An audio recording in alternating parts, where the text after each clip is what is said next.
Yr hyn sy'n bwysica yn y marn ni, cyn mynd at i'r colir ymlaen, i gwneud siŵr bod y sylfaen ar gyfer eich croen chi yn berffaith.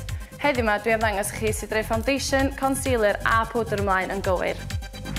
Mae'n bwysig gael lliw foundation sydd yn gweddu efo lliw eich croen chi. Defnyddiwch brwsh debyg i hon i roed ymlaen, a gnewch yn siŵr bod chi'n gwasgaru'r foundation hyd at ymylon eich gwyneb heb iddo fod rhy drwchus. Yr ail gam ydy defnyddio concealer o dan y llygad, rownd y trwyn ac i guddio unrhyw spot sydd ganddo chi.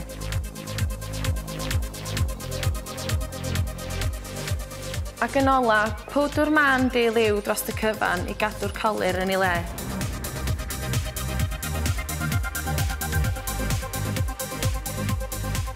A dyna chi y sylfaen perffaith.